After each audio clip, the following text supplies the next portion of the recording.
Ambassador Jiho sat in his designated seat at the Galactic Council chamber. The massive hall stretched before him like a metal canyon. Thousands of alien species filled the tiered seats.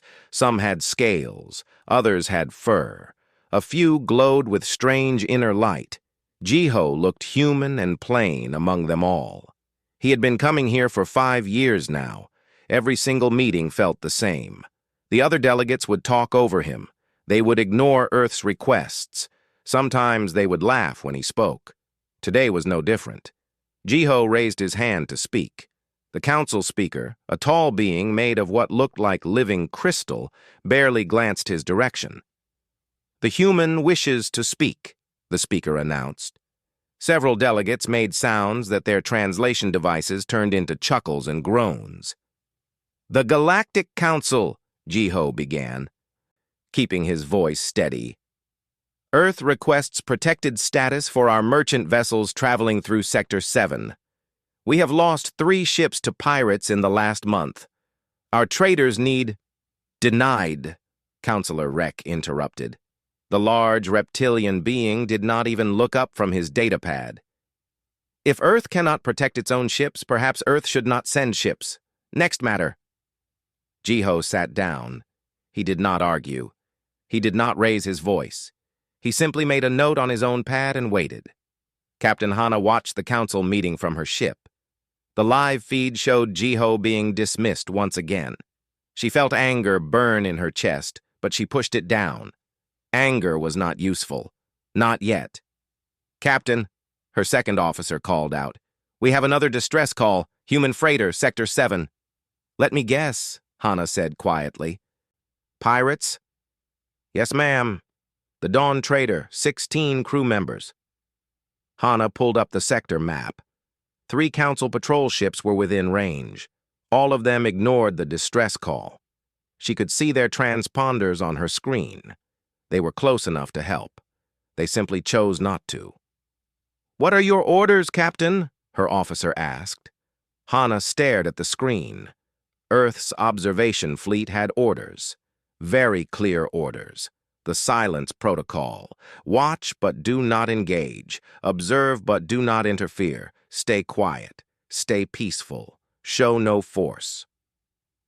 "We stay on patrol," Hana said finally. The words tasted like ash in her mouth. "Send the freighter's last known coordinates to recovery operations." By the time a rescue ship arrived, the Dawn Trader was empty. The pirates had taken the crew. 16 more humans added to the list of those lost while the council looked away. 47 years ago, humanity discovered faster-than-light travel. Dr. Kyungmin had cracked the mathematics that everyone said were impossible.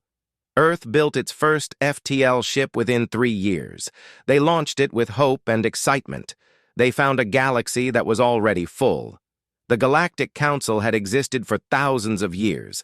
Hundreds of species had already claimed their territories, established their rules, and built their civilizations. Earth was new. Earth was small. Earth had nothing to offer that others wanted. But Earth had wanted peace. President Yoonji at the time had established the Silence Protocol. Humanity would join the Council through diplomacy, not force. They would show patience. They would build trust slowly. They would prove that humans were civilized, peaceful, and worthy of respect. For 47 years, Earth had followed this protocol perfectly. For 47 years, the galaxy had mistaken patience for weakness. Jiho walked through the council station after the meeting ended. Other delegates passed him in the corridors. Most did not acknowledge him. A few nodded politely. Counselor Rek and his group walked past, speaking loudly in their hissing language. The translation device in Jiho's ear turned their words into something he could understand. "Did you see the human today?" one of them said. "Begging for protection like a helpless child?" "They are useful for entertainment," Rek replied. "Watching them pretend to be important is amusing." Jiho kept walking. His face showed nothing. He had heard worse over the years. Much worse. He had been called primitive, ignorant, weak, and irrelevant. He had listened to speeches about how humanity should be grateful that the Council allowed them to exist at all. He had stayed silent through it all. Back on Earth, Admiral Yuna stood in a facility that did not officially exist. The mountain base was buried deep in the South Korean highlands. Inside, rows of ships waited in darkness. Not the small observation vessels that the Council knew about. Not the merchant freighters that traveled the trade routes. These were warships. Humanity had not been idle during their 47 years of silence. While Jiho had smiled and accepted insults at the Council, Earth's best engineers had been building. While Hana had watched pirates attack human ships without defending them, Earth's military had been training. While the galaxy had laughed at the peaceful humans, humanity had been preparing, not for conquest, not for empire, but for the day when silence would no longer be enough. "Admiral," one of her officers approached, "we received another report. 3 human colony worlds in the Outer Rim. The Kryn Empire has blockaded them." "The Kryn Empire," Yuna said slowly. "Counselor Rex people." "Yes, ma'am. They are demanding the colonies surrender to Kryn authority. They claim the territory was always theirs." Yuna walked to the window overlooking the hidden fleet. Hundreds of ships, thousands of weapons, decades of preparation, all of it waiting for a single word. "What are Earth's orders?" the officer asked. Yuna turned away from the window. "We continue the silence protocol, for now." But she wondered how much longer silence could last. The galaxy was pushing, testing, taking more and more from humanity because they believed humans would never push back. They did not know what waited in the mountains. They did not know what slept beneath Earth's patient smile. Jiho returned to his quarters on the station. He poured himself a glass of water and stood by the window. Outside, the stars turned slowly, beautiful and cold. His communication device chimed. A message from Earth, from President Yoonji's office. "How much longer?" the message asked simply. Jiho thought about the 16 crew members lost today. He thought about the colonies being threatened. He thought about 47 years of insults and dismissals and laughter. He typed his response. "Soon, but not yet. We must be certain when the moment comes." He sent the message and returned to the window. Out there, the galaxy believed it knew humanity. They had watched Earth for nearly 5 decades. They thought they understood what humans were. They were wrong, but they would learn. The message came at AO 400 hours, Earth time. Admiral Yuna was already awake when her secure terminal began flashing red. She opened the encrypted file and felt her blood turn cold. 3 human colony worlds had gone dark. New Busan, Harmony Station, Terra Verde, all in the Outer Rim, all silent. By 0600 hours, they knew why. The Kryn Empire had invaded all 3 worlds simultaneously. Not with warnings, not with negotiations. They simply arrived with warships and declared the colonies now belonged to the Kryn. Taiyang had been sleeping when the ships arrived over New Busan. The young farmer woke to the sound of his daughter crying. Then he heard the explosions. By the time he got his family to the shelter, Kryn soldiers were already in the streets. The Kryn did not kill anyone at first. They did something worse. They put collars on every human they found. Electronic collars that tracked movement and could deliver painful shocks. Taiyang watched soldiers put one on his daughter. She was only 8 years old. "You work for Kryn now," the soldier told him in broken English. "You farm for Kryn. You obey Kryn. You are property." Taiyang wanted to fight. He wanted to scream, but he had his daughter to protect. So he nodded, he obeyed, and he prayed that Earth was listening. Earth was listening.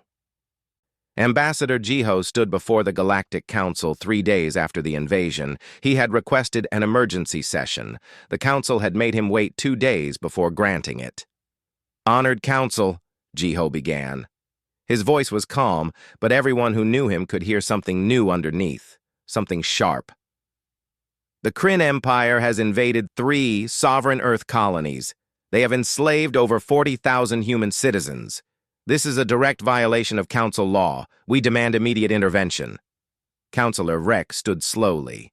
The large reptilian being smiled, showing rows of sharp teeth. Ambassador Jiho misunderstands the situation. The Outer Rim territories were never properly registered. The Kryn Empire is simply claiming unclaimed space. Those colonies have existed for 23 years, Jiho said. Earth filed all proper documentation when... Documentation that the Council never approved, Rek interrupted. If Earth had the strength to hold those territories, this would not be a problem. But Earth is weak. Earth cannot defend what it claims to own. Murmurs ran through the council chamber. Some species nodded. Others looked uncomfortable but said nothing. Jiho pulled up holographic images. They showed Kryn soldiers, human children in collars, families being separated into work groups. These are innocent people, Jiho said. His voice remained steady. The council exists to prevent exactly this kind of aggression. We are asking for help. We are following proper channels, please. The council speaker considered for a moment. The council will review the matter. A decision will be made within 6 months. 6 months? Jiho felt something crack inside him. People are suffering right now. Today. We need action today.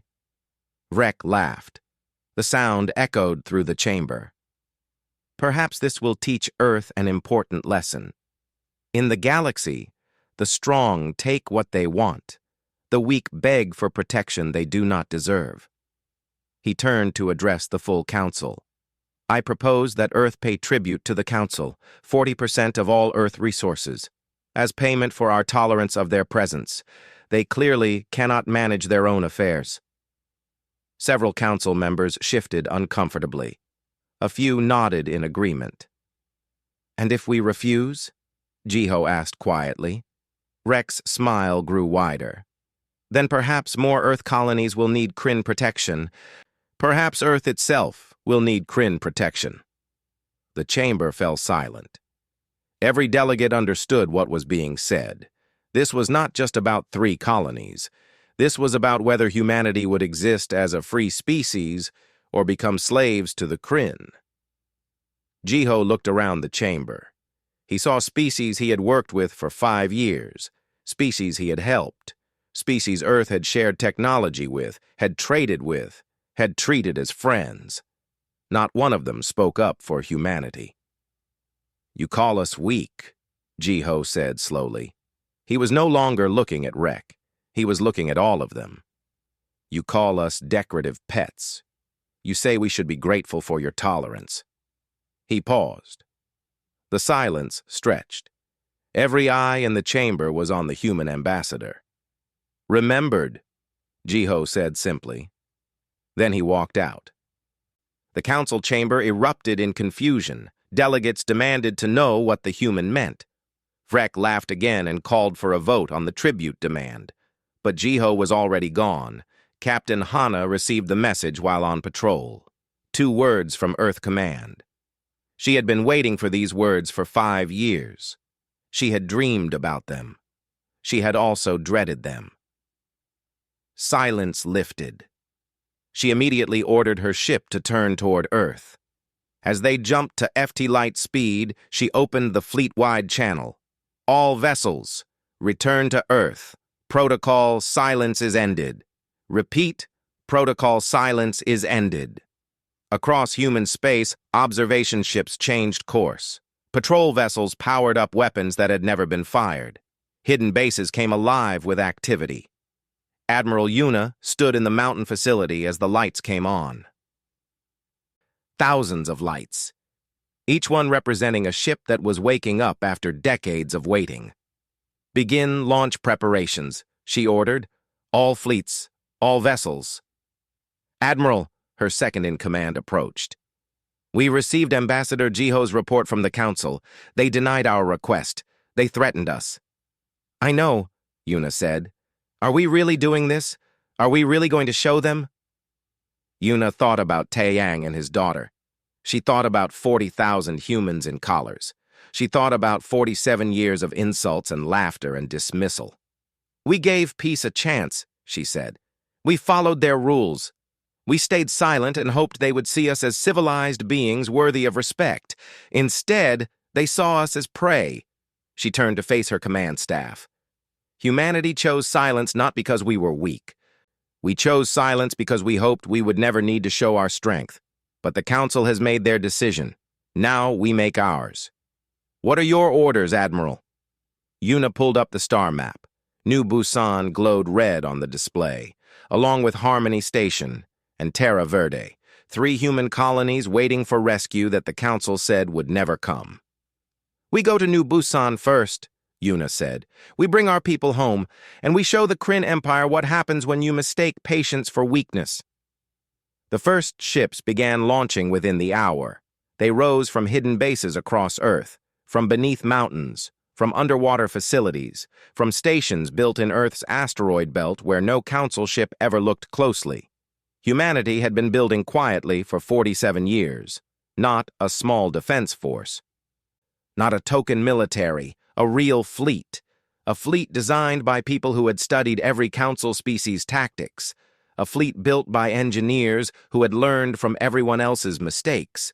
A fleet designed not for conquest, but for one very simple purpose. So humanity would never have to beg for protection again. Councillor Vrek celebrated his victory that night. He hosted other Kryn delegates in his luxurious quarters. They drank fermented spirits and laughed about the pathetic human ambassador.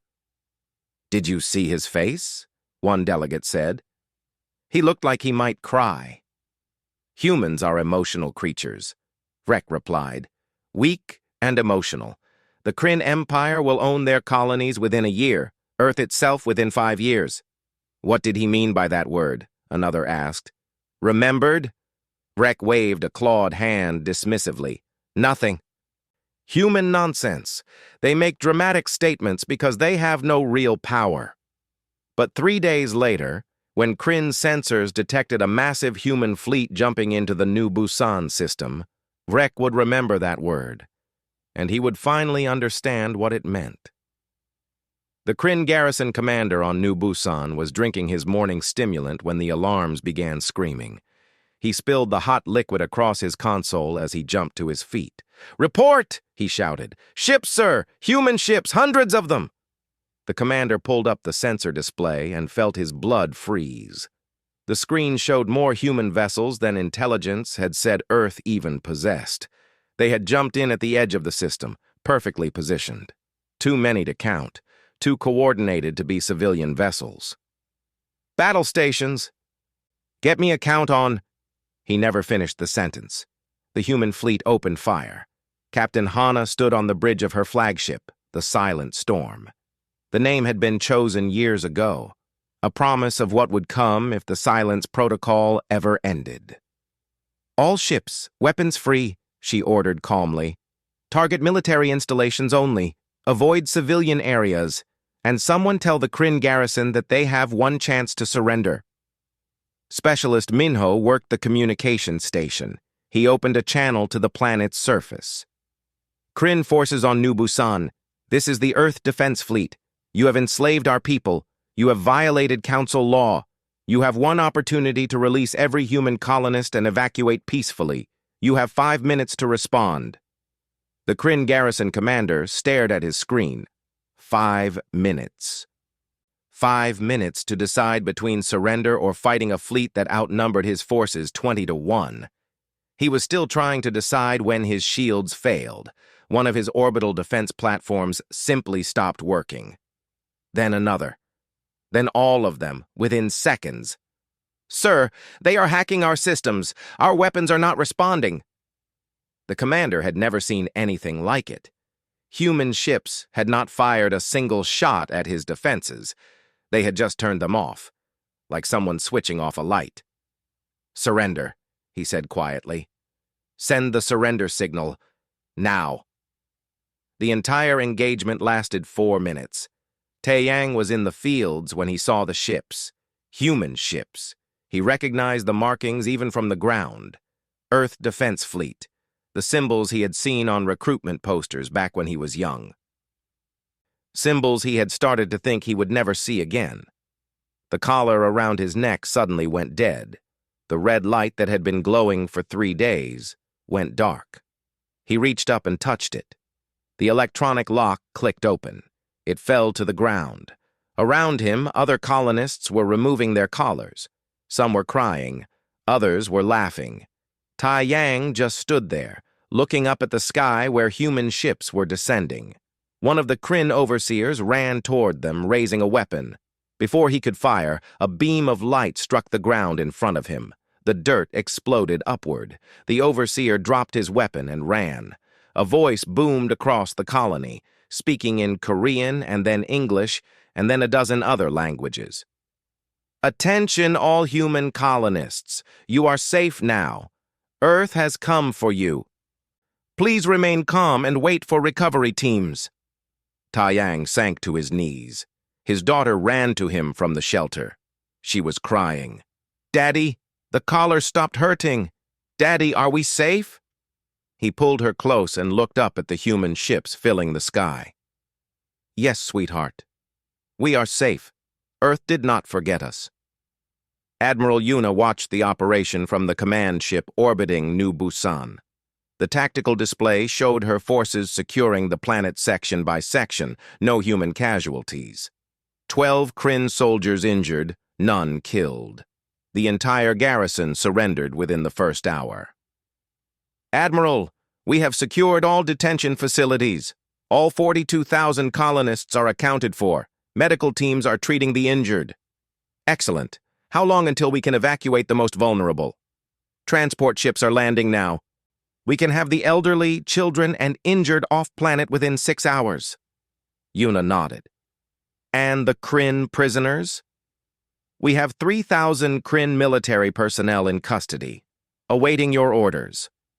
Yuna thought about what the Kryn had done, the collars, the forced labor, the children enslaved. It would be easy to respond with violence. It would feel justified. But that was not why Earth had built this fleet. "Treat them according to Council war conventions," she ordered. "Medical care for the injured. No torture, no abuse. We will turn them over to the Council for trial." Her officer looked surprised. "Admiral, after what they did to our people?" "After what they did to our people," Yuna repeated firmly. "We will show them what civilization actually means. We will show them the difference between humans and monsters." The second liberation happened at Harmony Station 16 hours later. The Kryn forces there had been warned about New Busan. They tried to use the human colonists as shields, threatening to execute hostages if the Earth fleet attacked. Captain Hana responded by having Minho broadcast footage from New Busan. Images of freed colonists, images of Kryn prisoners being treated well, images of Earth's restraint even in victory. "You can surrender peacefully like your comrades," Hana's message said. "Or we can come get our people anyway. Choose quickly." The Kryn commander at Harmony Station chose surrender. Not because he feared death, but because he watched the New Busan footage and realized something terrifying. The humans were not angry. They were not emotional. They were efficient, precise, and completely in control. That was more frightening than rage could ever be. Terra Verde was the last colony. The Kryn commander there decided to fight. He believed the humans were bluffing, that they would not risk colonist lives, that Earth's famous patience meant they would negotiate. He was wrong. The Earth fleet jumped in and immediately deployed what the Kryn had never seen before. Precision strike drones, thousands of them, each one small enough to fly through building windows, each one smart enough to tell the difference between a Kryn soldier and a human colonist. The battle was over in 7 minutes. Not one colonist was harmed. The Kryn commander found himself surrounded by drones, all weapons pointed at him, while human soldiers in advanced armor calmly took him into custody. "How?" he asked in shock as they led him away. "How do you have this technology? The council said humans were primitive." The human soldier smiled coldly. "The council said a lot of things that were not true." By the end of the week, all 3 colonies were liberated. Every human colonist was free. Every Kryn soldier was in custody. And across the galaxy, species were receiving the same impossible reports. Earth had a military. A real military. A powerful military. And they had been hiding it for 47 years. Ambassador Jiho sat in his quarters on the council station. His secure terminal showed him the operation reports. New Busan, successful. Harmony Station, successful. Terra Verde, successful. Total human casualties, 0. Total Kryn casualties, 18 killed, 340 injured, all in combat situations where they refused to surrender. It was exactly what he had hoped for, what he had planned for during 5 years of insults and laughter. His door chimed. He opened it to find 6 council delegates standing there. Species that had ignored his pleas for help. Species that had watched wreck threaten humanity and said nothing. "Ambassador Jiho," one of them said nervously, "we need to talk. About what happened at New Busan. About Earth's military capabilities. About the future of council relations." Jiho looked at them for a long moment. Then he stepped aside. "Come in. But I think you mean you need to listen. Earth is done begging for permission to exist. On Earth, President Yoonji addressed the planet. Billions of humans watched their leader speak. For 47 years, Yoonji said, we have followed the silence protocol. We chose peace. We chose patience. We believed that the galaxy would eventually see us as equals. Today, that belief was proven wrong. The Galactic Council stood by while our people were enslaved. They laughed at our pain. They demanded we surrender to our enemies." She paused, letting the words settle. "So today, we showed them who we really are. Not conquerors, not warmongers, but protectors. We built our fleet not to attack others, but to ensure no one could attack us without consequence. We stayed silent not from weakness, but from hope. That hope is not gone, but it is now backed by strength." Across Earth, people watched their military vessels return home. They watched freed colonists reunite with their families. They watched as humanity took its first step out of the shadow of council dismissal, and in the mountain facilities, in the hidden bases, in the secret shipyards, Admiral Yuna's fleet prepared for what would come next. Because liberating 3 colonies was just the beginning. The galaxy had mistaken silence for weakness. Now they needed to learn what humanity truly was, and that lesson was just starting. Counselor Rek paced in his private chambers like a caged animal. The reports kept coming. New Busan lost, Harmony Station lost, Terra Verde lost, 3 entire garrisons defeated in less than a week, and not just defeated, humiliated. Overpowered so completely that most of his soldiers had surrendered without even firing their weapons. "How many ships do the humans have?" he demanded. His military advisor looked terrified. "We do not know, Counselor. Our intelligence never detected this fleet. They must have been building in secret for decades." "Decades," Rek repeated, his claws scraped against the metal wall. "While we laughed at them. While we called them weak. Sir, what are your orders? Should we mobilize the main fleet?" Rek considered. The Kryn Empire had powerful military forces, much larger than whatever Earth had shown. But something about the human operation troubled him. The precision, the restraint. They had freed their people without killing unnecessarily. They had treated prisoners well, almost like they were proving a point. "Send a message to the Council," Rek said finally. "Demand they declare Earth's actions illegal. Demand sanctions. We will use Council law against them." But even as he gave the order, Vrek felt something he had not felt in years: fear. Because the humans had not just won battles. They had revealed that they had been watching, learning, and preparing while everyone else dismissed them. What else had the humans been preparing? The emergency council session began 2 days later. The chamber was packed. Every delegate was present. Every species wanted to hear what would be said about the human military.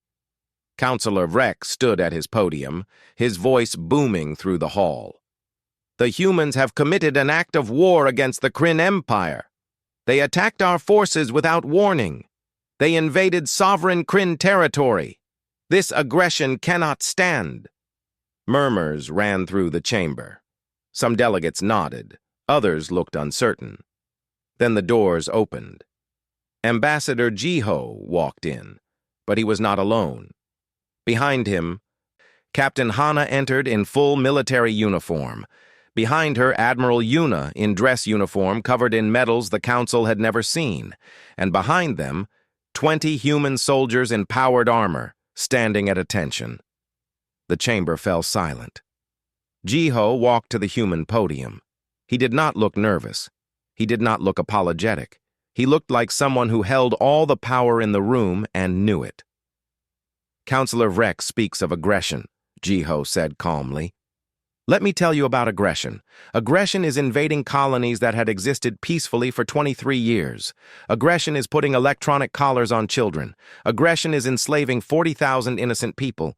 He pulled up holographic images, the same ones he had shown before, the ones the Council had ignored. I brought these to you. I begged for help. I followed every proper procedure. And what did this Council do? The chamber remained silent. Nothing. Jiho answered his own question. Worse than nothing. You laughed. You called us weak. You demanded we pay tribute to our own enslavers. Vrek started to respond, but Jiho held up his hand. The gesture was so commanding that the Kryn counselor actually stopped. So let me be clear about what happened. Earth did not commit aggression. Earth responded to aggression. We freed our people. We defeated an occupying military force, and we did it in 72 hours with 0 civilian casualties on either side. Admiral Yuna stepped forward. The Council wants to know about Earth's military, so I will tell you. For 47 years, Earth has been building a defensive fleet. We built it in secret because we hoped we would never need it. We studied every species in this council. We learned your tactics, your weapons, your strategies. We did this not to attack you, but to ensure we could defend ourselves if attacked. She let that sink in. Around the chamber, delegates shifted uncomfortably.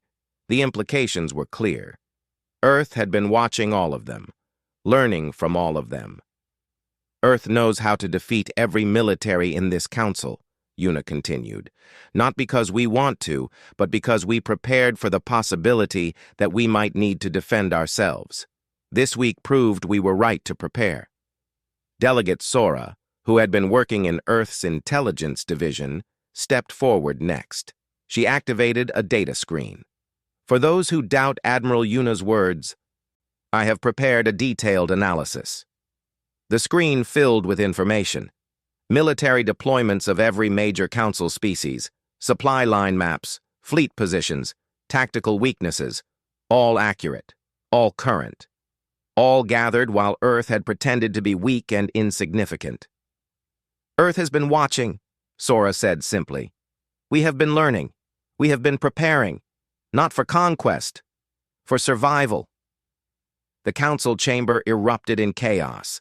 Delegates shouted at each other. Some demanded Earth be expelled. Others looked terrified. A few actually looked impressed. Counselor Vrek's face had turned a darker shade of green. This is a threat! You are threatening the entire council! No, Jiho said. His voice was not loud, but it cut through the noise like a blade. We are stating facts. Earth has the capability to defend itself. We proved that this week. We also have the capability to defend others, which brings me to why I am really here. He walked to the center of the chamber. Every eye followed him. The Galactic Council has failed, Jiho said. Failed to protect peaceful species, failed to enforce its own laws, failed to prevent stronger species from preying on weaker ones. You have failed because you were never designed to protect anyone. You were designed to maintain power for those who already have it. How dare you! Rex started forward. In an instant, the human soldiers moved. They did not draw weapons. They did not need to. They simply positioned themselves between Rex and Jiho. The message was clear. Touch the ambassador and see what happens. Rex stopped. For the first time, he truly looked at the human soldiers. Their armor was advanced. More advanced than anything the Council military used. Their weapons, though not drawn, looked equally sophisticated. And their eyes, cold, calm, professional. These were not farmers playing soldier. These were warriors who had been waiting decades for permission to act. Earth is offering a choice, Jiho continued as if nothing had happened. We are forming a new alliance, the Coalition of Independent Worlds. Any species that wants actual protection, actual justice, actual equality is welcome to join. We will defend Coalition members from aggression. We will trade fairly with Coalition members. And we will treat Coalition members as equals. He turned to face the full Council. Or you can stay with the Galactic Council. You can continue to let species like the Kryn do whatever they want while the Council debates for 6 months. You can continue to pay tribute and hope the powerful species do not decide to enslave you next. Your choice. The chamber exploded again. This time it was different. Delegates were not shouting at Earth. They were arguing with each other. Some wanted to condemn Earth. Others were already calculating whether to join this coalition. Rex pushed forward again. This time, the human soldiers did not just position themselves. Captain Hana stepped forward to meet him directly. You want to attack our ambassador? She asked quietly. Go ahead. Give us a reason. Rex looked at her, really looked at her. He saw something in her eyes that he recognized. The look of someone who was hoping for an excuse to act. Someone who had decades of restraint building up and was looking for permission to release it. He stepped back. But then he made his final mistake. He spoke loudly enough for the entire chamber to hear. The Kryn Empire does not fear human tricks. We will crush your pathetic coalition. We will teach you what real power means. Jiho smiled. It was not a friendly smile. Counselor Vrek, you seem to have forgotten. We already know what real power means. We have been studying it for 47 years. He gestured to Admiral Yuna. Show them. Yuna activated a hologram. It showed the Kryn home system, every military installation, every fleet position, every defensive satellite, all mapped in perfect detail. We know where every Kryn military asset is located, Yuna said. We know your response times. We know your communications protocols. We know which of your allies will actually come to your aid and which ones will abandon you. She zoomed in on the Kryn capital world. We could strike your home world before your outer defenses even knew we were coming. We could disable your planetary shields before you finished breakfast. We could do to your entire empire what we did to your 3 garrisons. Rex's face had gone completely pale. Around him, other Kryn delegates looked equally shocked. But we will not, Yuna continued. Because Earth does not conquer, we defend. We are telling you this so you understand. The silence protocol is over. If you attack Earth, if you attack our colonies, if you attack any member of our coalition, we will respond, and next time, we might not be so gentle. Jiho walked toward the exit. The human delegation followed. As they reached the door, Jiho turned back one last time. The Council has 1 week to decide. Join us in creating something better, or stay as you are. But know this. Earth will no longer be silent. Earth will no longer be patient. Earth will no longer wait for permission to protect our people. They left. The chamber remained in chaos behind them. Within hours, 6 species requested information about joining the coalition. Within days, it was 23. and Counselor Rex sat in his chambers, realizing that he had not just threatened humanity. He had woken them up. 3 months after the liberation of New Busan, the galaxy looked very different. The coalition of independent worlds had grown to 38 member species. Most were small civilizations that had spent decades under the shadow of larger empires. Some had been paying tribute. Others had simply accepted that they would never have real protection. All of them had watched Earth free its colonies and decided they wanted that kind of protection for themselves. President Yoonji stood before the first coalition assembly. The meeting was held on a neutral station, one built specifically for this purpose. Human engineers had constructed it in record time. Fast, efficient, and impossible to ignore, just like everything else Earth had done recently. Members of the coalition, Yoonji began, we gather today not as master and servant, not as strong and weak, but as equals. Earth does not seek to rule you. We seek to stand with you, to build something better than what the old council offered. She gestured to the delegates filling the chamber, species of every shape and size. Some were humanoid, others looked like living plants or crystalline beings or things that defied easy description. All of them had chosen to trust humanity. The old council was built on power, Yoonji continued. The strong made rules that benefited the strong. The weak followed those rules and hoped for mercy. The coalition will be different. We will have laws that protect everyone equally. We will have enforcement that does not wait 6 months to act. We will have real justice. In the audience, Taeyang sat with his daughter. He had been invited to represent the freed colonists.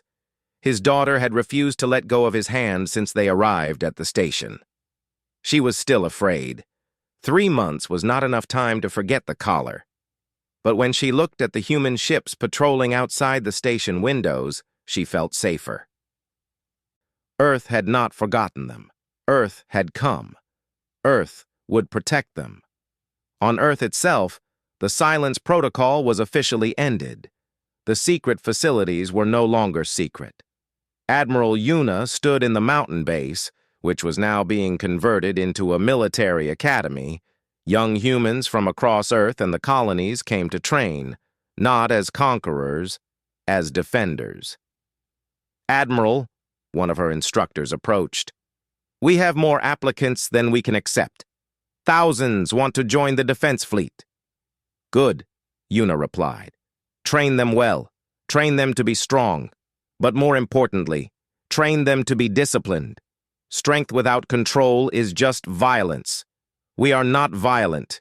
We are protective. The instructor nodded. Like New Busan. Exactly like New Busan. We won that battle in minutes. But we won the respect of the galaxy by showing restraint, by treating prisoners well, by not becoming the monsters we were fighting against. Captain Hana had been promoted to Fleet Admiral. She now commanded the coalition's combined military forces. It was a strange feeling going from hiding Earth's capabilities to openly displaying them. But it was also satisfying. She stood on the bridge of her flagship, watching the patrol routes. Coalition space was growing. With it came responsibility. Responsibility to protect these new members, to show them that joining the coalition was the right choice. Admiral Hana, her communication officer called out, we are receiving a distress call. The Valen system. Pirate attack. Hana pulled up the system map. The Valen were a small species that had joined the coalition 2 weeks ago. They were peaceful traders, not warriors. Their system had no real defenses. Under the old council, they would have filed a report, waited months for a response, probably lost ships and lives while bureaucrats debated jurisdiction. Response time to the Valen system? Hana asked. 20 minutes at maximum speed. Then we will be there in 20 minutes.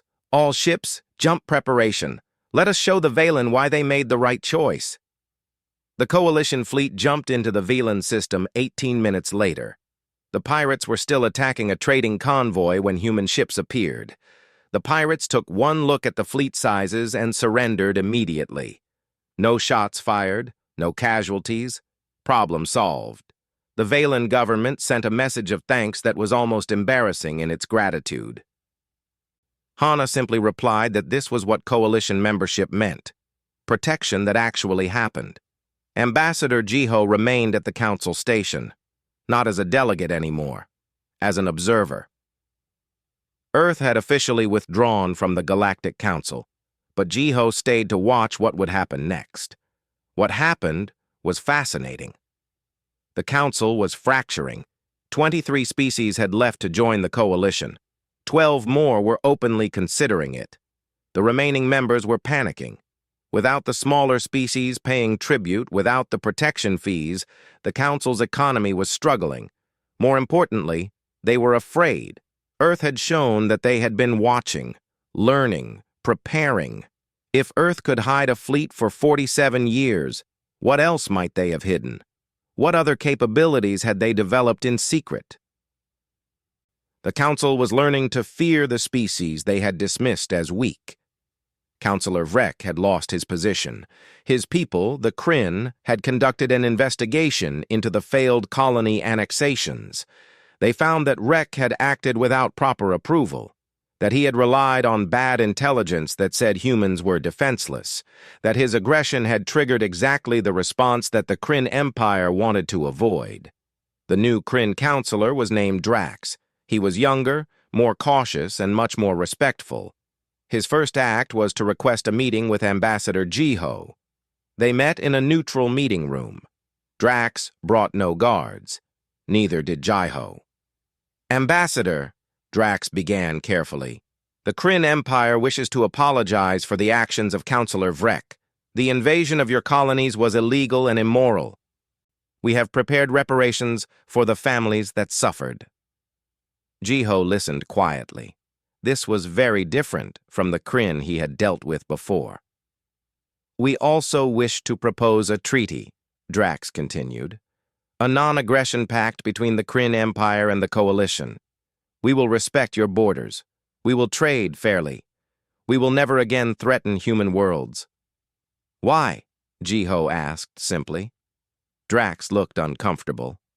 "Because we saw what happened to our garrisons, because we reviewed your data about our military capabilities, because we realized that if you wanted to, you could do to our empire what you did to those 3 colonies." "But we have not done that," Jiho pointed out. "No, you have not. And that is why we wish to make peace. You showed restraint. You showed discipline. You proved you are not conquerors." "The Kryn respect strength, Ambassador, but we respect honorable strength even more." Jiho considered this. The old Earth, the silent Earth, would have accepted immediately, would have been grateful for the respect. But Earth was not silent anymore. "We will consider your proposal," Jiho said. "But the Kryn must understand something. The Coalition does not make peace out of fear. We make peace out of choice. If you threaten any Coalition world, if you harm any of our people, we will respond. Not with debate, not with 6 months of discussion. We will respond immediately and completely." Drax nodded slowly. "We understand, and we will respect that." 6 weeks later, the Kryn Empire signed a formal treaty with the Coalition. They agreed to pay reparations to the freed colonists. They agreed to strict border controls. They agreed to trade agreements that were actually fair. It was the first time in Kryn history they had signed a treaty where they were not the dominant power. The first time they had approached another species as equals rather than as conquerors. Other species watched and learned.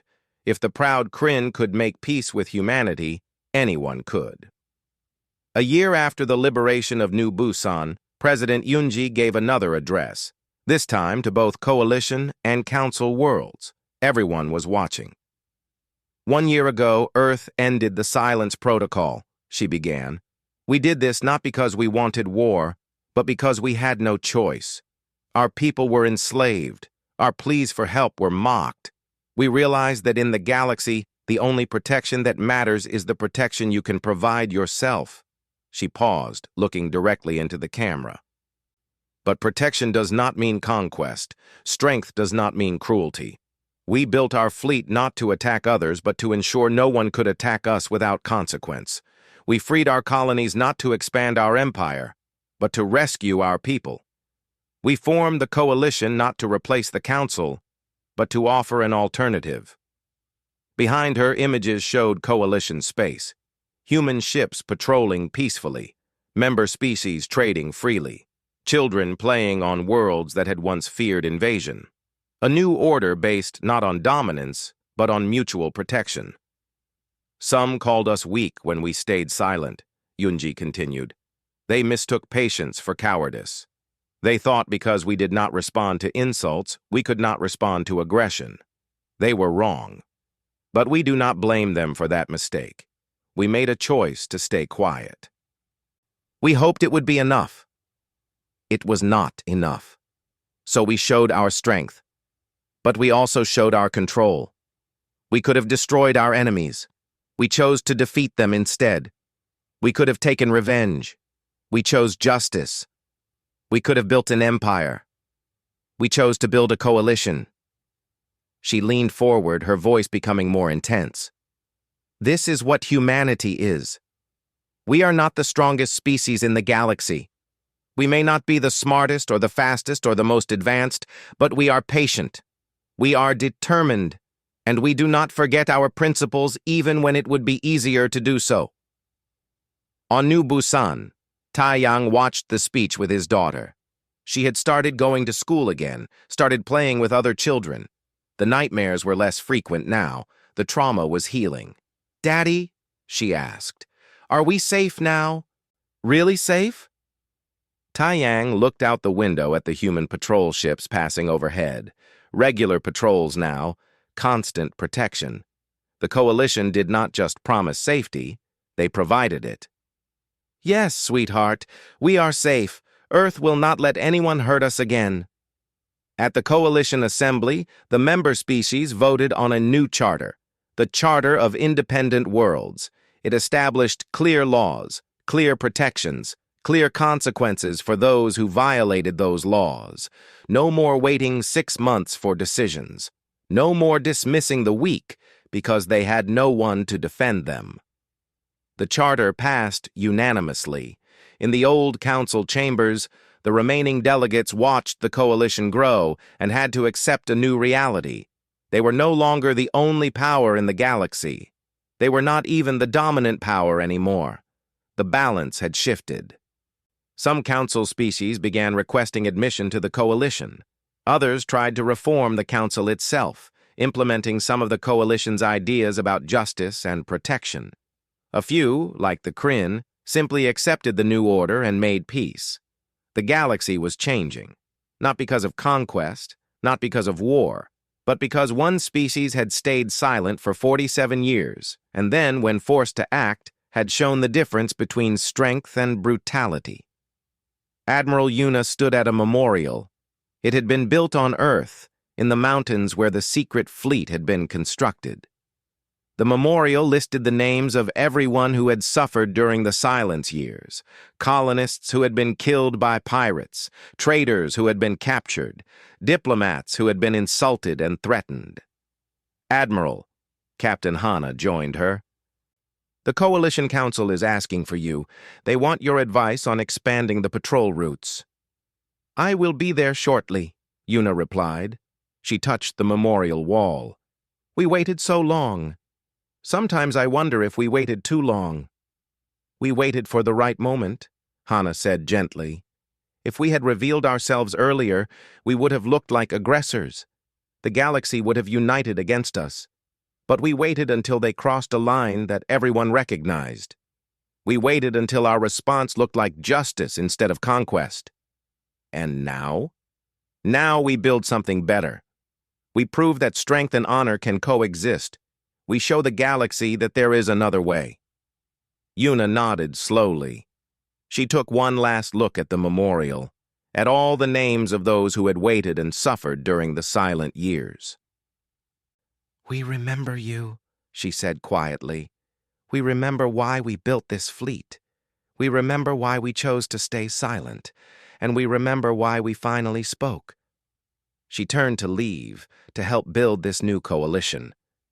Behind her, the memorial stood as a reminder. Humanity had stayed silent not because they were weak, but because they hoped silence would be enough. When it was not enough, they had responded, not with rage, not with cruelty, but with measured strength and unwavering principle. The galaxy had learned what humanity truly was. Not warriors looking for fights, not conquerors seeking empire, but protectors who would give peace every chance to work, and who would defend the innocent when peace failed. Earth had stayed silent for 47 years, but when they finally spoke, the galaxy listened.